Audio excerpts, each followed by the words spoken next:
साथियों, स्वागत है आप लोग का आपके अपने चैनल फिजिक्स पढ़ना पे। उम्मीद करती हूँ कि आप लोग बहुत ही ज़्यादा मस्त होंगे और आपकी जो पढ़ाई है वो बहुत ही अच्छे से एकदम धमाकेदार तरीके से चल रही होगी।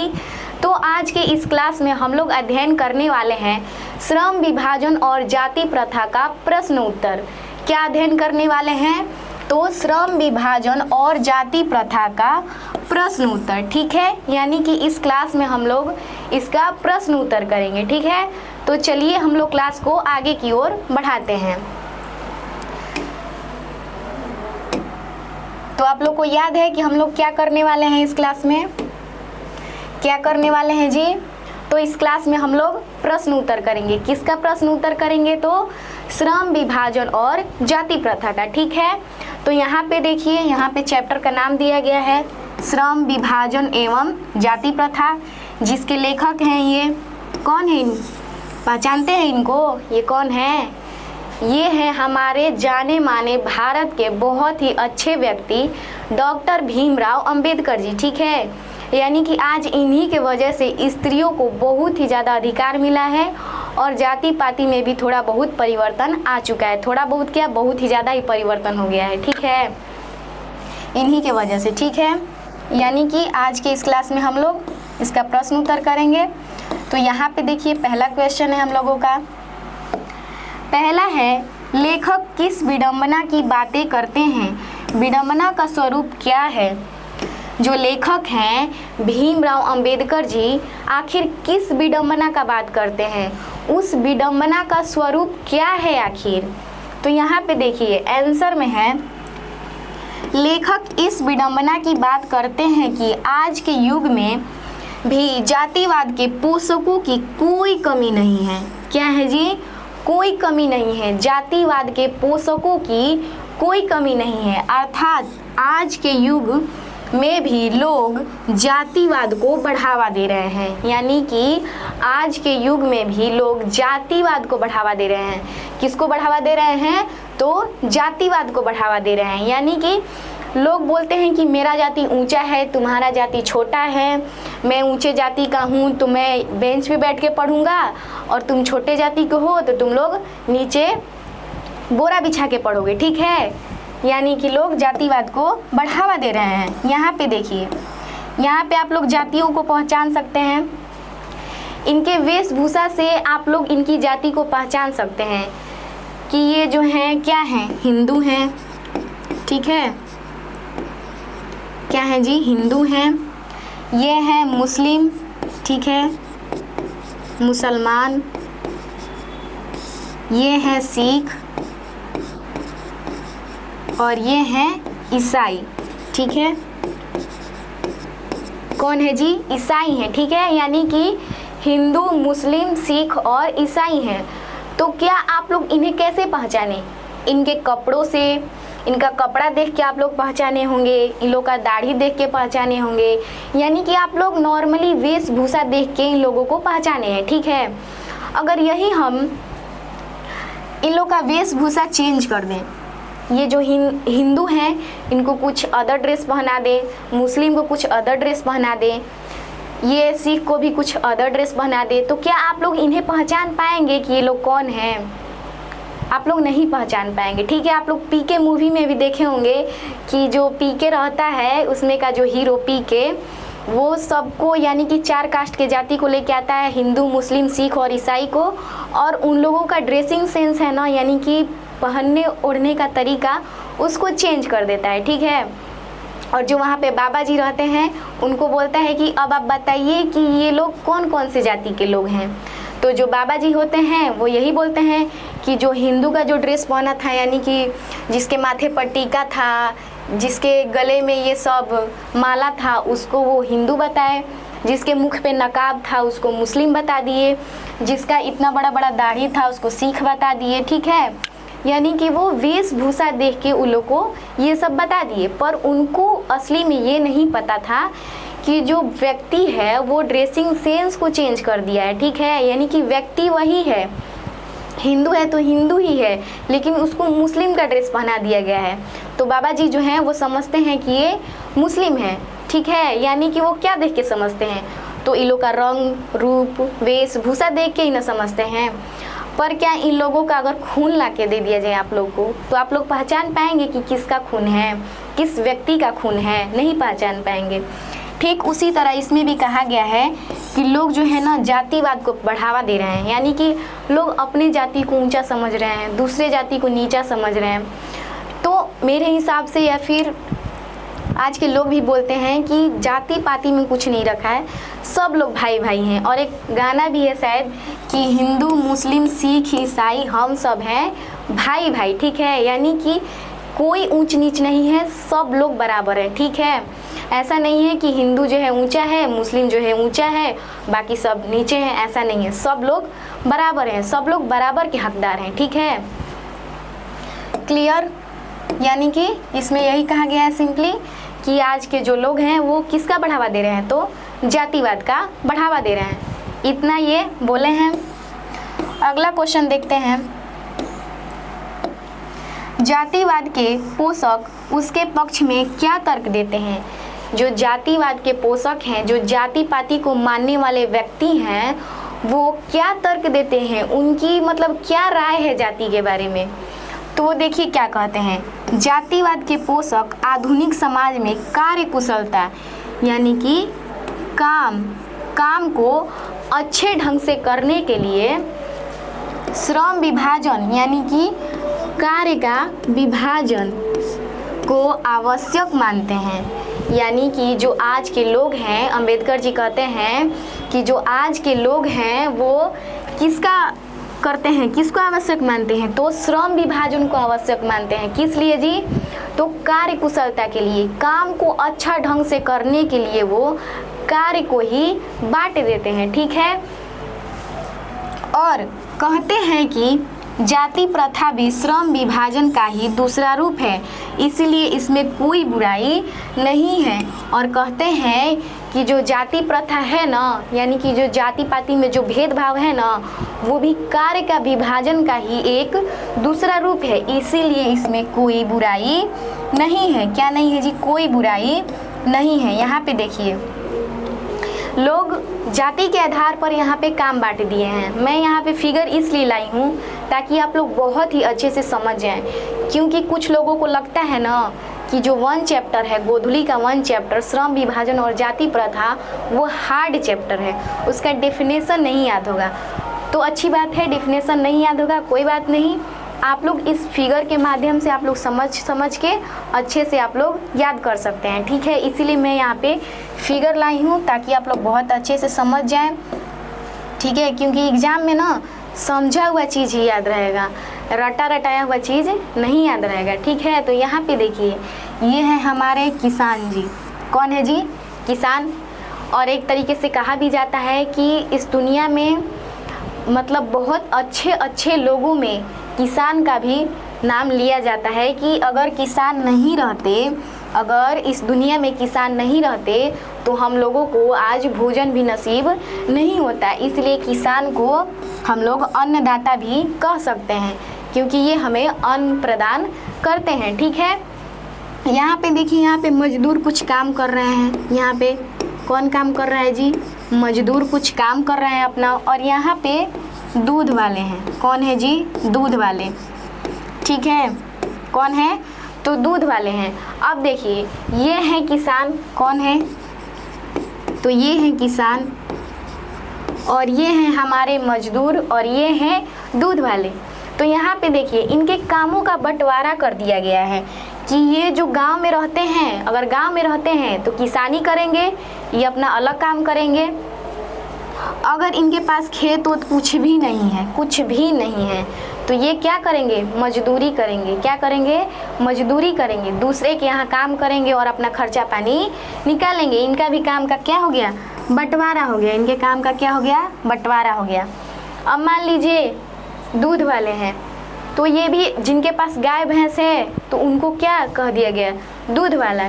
यानी कि सिंपली इसमें कहा गया है कि व्यक्तियों का अलग अलग काम बांट दिया गया है। किसके आधार पे? तो जाति के आधार पे, ठीक है। यानी कि ये कोई और जाति के हैं तो ये क्या करेंगे? दूध बेचेंगे। ये कोई और जाति के हैं या फिर शहर में रह रहे हैं, इनके पास खेत वोत कुछ नहीं है तो ये मजदूरी करेंगे, और ये गांव में रह रहे हैं, इनके पास खेत है थोड़ा बहुत, तो ये अपना किसानी करेंगे। ठीक है, यानी कि जाति के आधार पर या फिर उनके पास जो भी ज़मीन जायदाद है, जो भी पिछला ज़िंदगी है या फिर जो भी पूर्वज लोग किए हैं वही काम इन पे सौंप दिया गया है। ठीक है, क्लियर, समझ गए। आगे बढ़ते हैं। देखिए तीसरा क्वेश्चन है, जातिवाद के पक्ष में दिए गए तर्कों पर लेखक की प्रमुख आपत्तियां क्या हैं। इसमें कहा गया है कि जो जातिवाद के पक्ष में, यानी कि जो जातिवाद के साइड से जो बातें बोली गई हैं उसमें लेखक की प्रमुख आपत्तियां क्या है, लेखक को क्या प्रॉब्लम हुई है इससे। तो यहाँ पे देखिए, तो जातिवाद के पक्ष में दिए तर्कों पर लेखक की आपत्ति यह है कि जाति प्रथा श्रम विभाजन के साथ साथ श्रमिक विभाजन का भी रूप लिए हुए है। क्या बोलते हैं लेखक कि जो जाति प्रथा है ना वो श्रम विभाजन यानी कि कार्य का विभाजन के साथ साथ कार्य करने वालों का भी विभाजन हो गया है। ठीक है, लेखक कहते हैं कि श्रम विभाजन निश्चय ही सभ्य समाज की आवश्यकता है।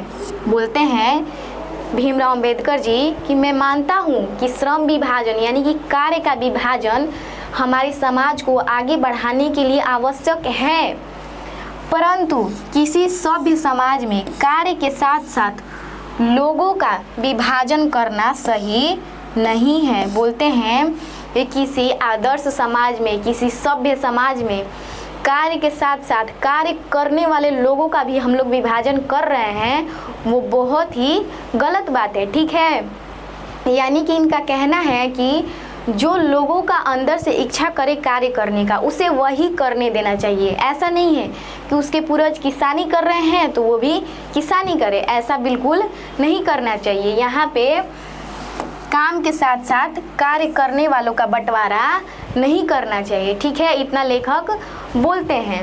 अब देखिए अगला क्वेश्चन पे चलते हैं। अगला क्वेश्चन है हम लोगों का, जाति भारतीय समाज में श्रम विभाजन का स्वाभाविक रूप क्यों नहीं कही जा सकती। ये जो जाति है वो भारतीय समाज में क्या नहीं कही जा सकती, स्वाभाविक विभाजन क्यों नहीं कही जा सकती। तो इसका आंसर देखिए है, जाति भारतीय समाज में श्रम विभाजन का स्वाभाविक रूप नहीं कही जा सकती क्योंकि भारत की जाति प्रथा की एक और विशेषता है कि यह केवल श्रमिकों का स्वाभाविक विभाजन ही नहीं करती बल्कि श्रमिकों को एक दूसरे से ऊंच नीच भी दर्शाता है। इसमें कहा गया है कि ये जो भारत का जो जाति प्रथा है ना वो केवल श्रमिकों का ही विभाजन यानी कि कार्य करने वालों का ही विभाजन नहीं करता, लोगों का ही विभाजन नहीं करता है, वो जाति पाति को भी विभाजित कर देता है, ऊंच नीच को भी विभाजित कर देता है। यानी कि मान लीजिए यहाँ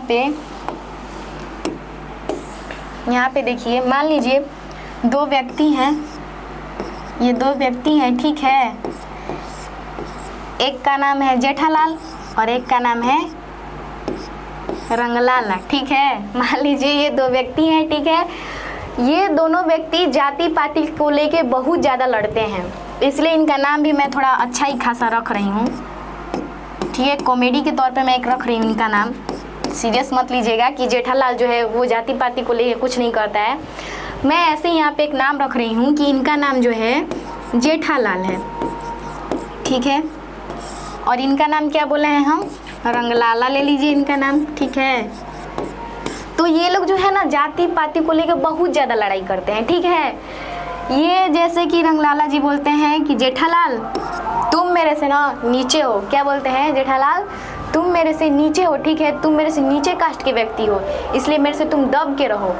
तो जेठालाल कहते हैं कैसे तुम बोल दिया कि हम नीचे जात के व्यक्ति हैं, तुम मेरे से नीचे जात का व्यक्ति है, हम तुमसे ऊंचे जात के व्यक्ति हैं। यानी कि ये दोनों लोग खूब मार झगड़ा किए हैं कि हम तुमसे नीचे जात के नहीं हैं तो हम तुमसे नीचे जात के नहीं हैं। ठीक है, तो इन्हीं जैसे लोग जो है ना वो भारत को या फिर कह सकते हैं देश को खतरे में लेके जा रहे हैं। ठीक है, किसको लेके जा रहे हैं खतरे में, तो देश को खतरे में लेके जा रहे हैं। एक सेकेंड, यहाँ पे मैं नेम चेंज कर देती हूँ, ठीक है। यहाँ पे मैं फिर से एक बार बना देती हूँ।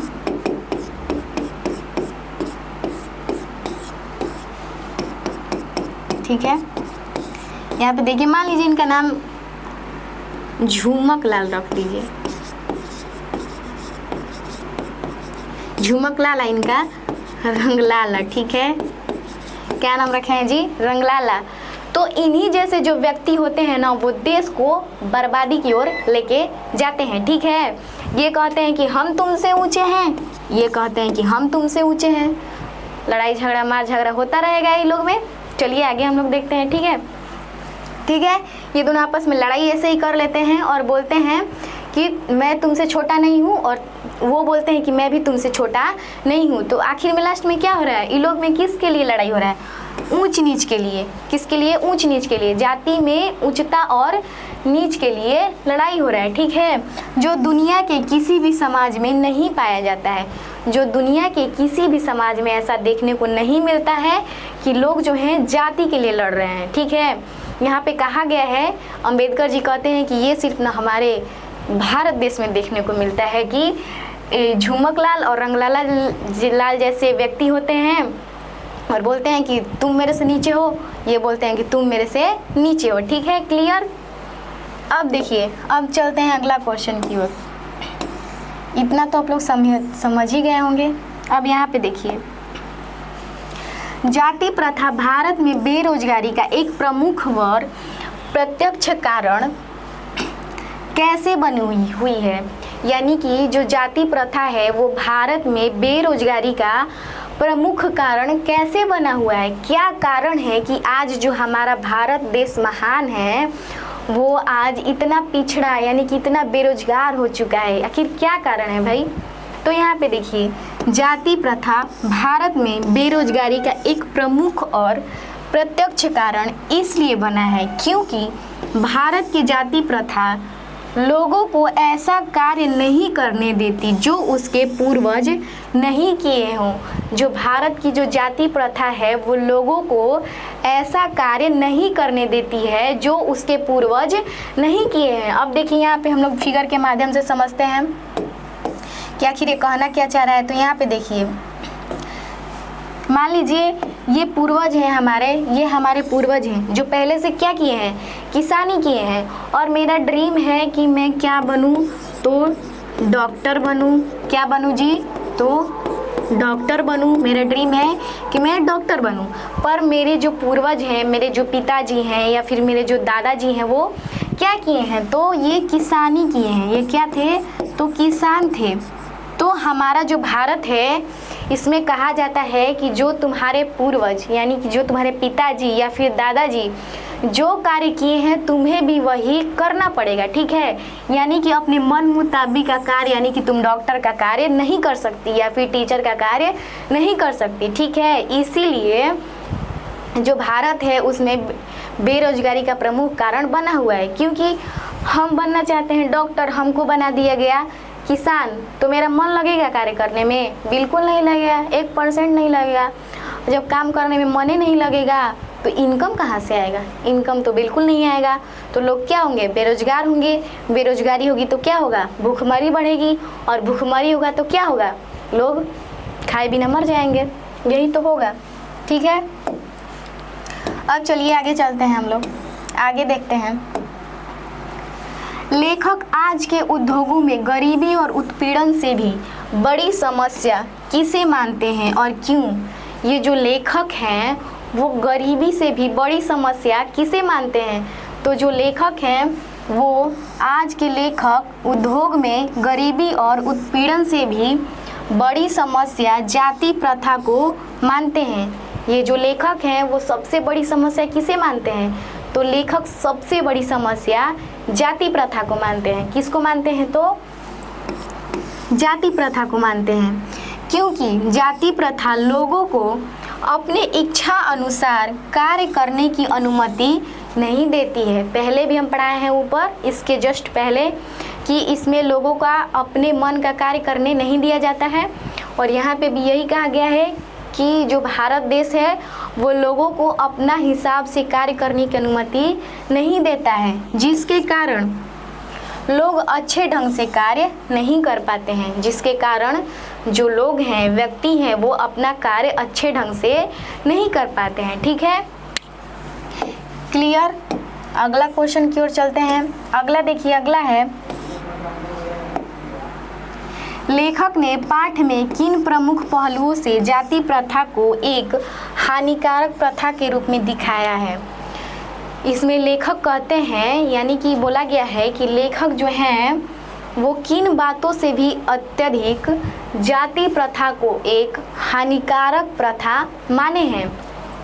तो देखिए, लेखक ने इस पाठ में अनेक पहलू जैसे गरीबी, उत्पीड़न, रचनात्मक इत्यादि पहलुओं से भी ज़्यादा जाति प्रथा को लेखक हानिकारक प्रथा के रूप में दिखाते हैं। लेखक किससे भी ज़्यादा जाति प्रथा को हानिकारक मानते हैं? तो गरीबी से भी ज़्यादा और उत्पीड़न, रचनात्मक से भी ज़्यादा वो किसको मानते हैं जी? तो जाति प्रथा को वो हानिकारक मानते हैं। ठीक है, कि जो जाति प्रथा है वो देश की बर्बादी का एक, आगे की बढ़ने का एक स्रोत होता जा रहा है। ठीक है, अगला देखते हैं हम लोग। लास्ट क्वेश्चन है हम लोगों का बुक का।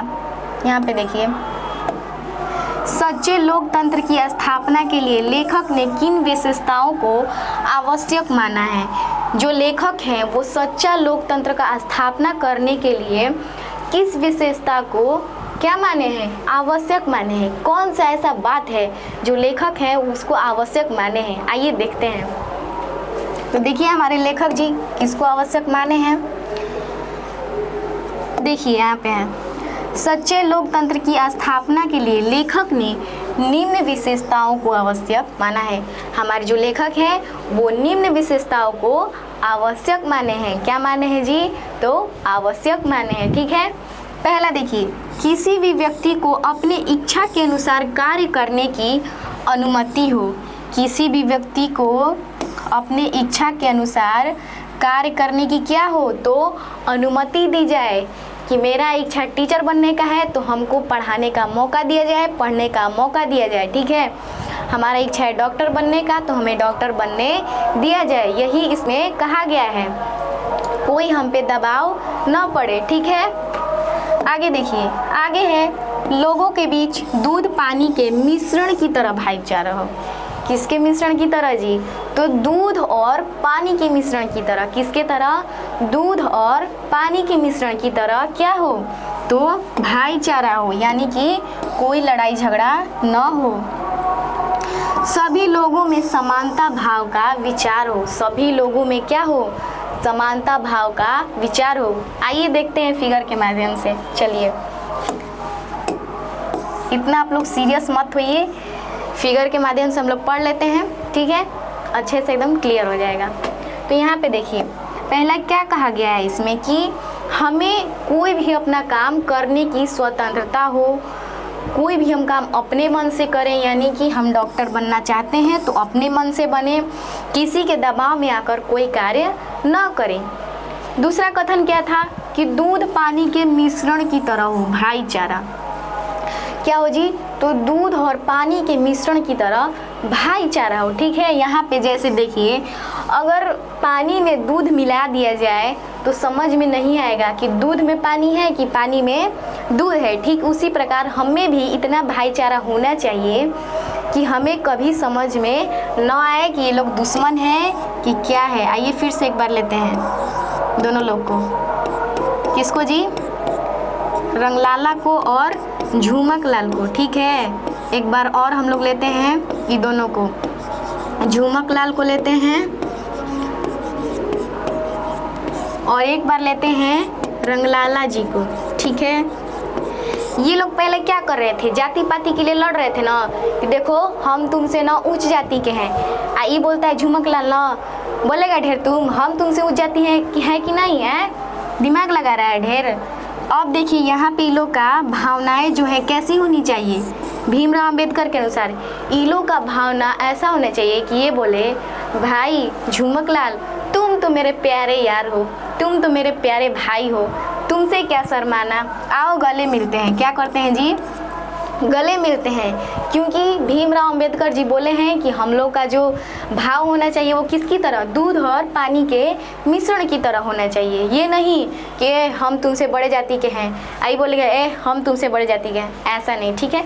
ये लोग अपने में दोस्ती कर लेंगे, ठीक है। ऐसा वो कौन सोचते हैं, भीमराव अंबेडकर जी ऐसा ही समाज में देखना चाहते हैं, ठीक है।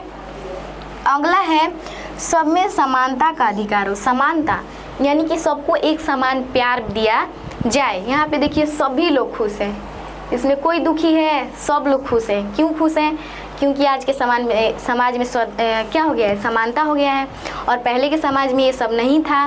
तो यही भीमराव अंबेडकर जी अधिकतर 3 पहलुओं पे ज़्यादा गौर किए हैं कि स्वतंत्रता हो किसी भी कार्य को करने के लिए, दूध पानी के मिश्रण की तरह भाईचारा हो और समानता हो, ठीक है।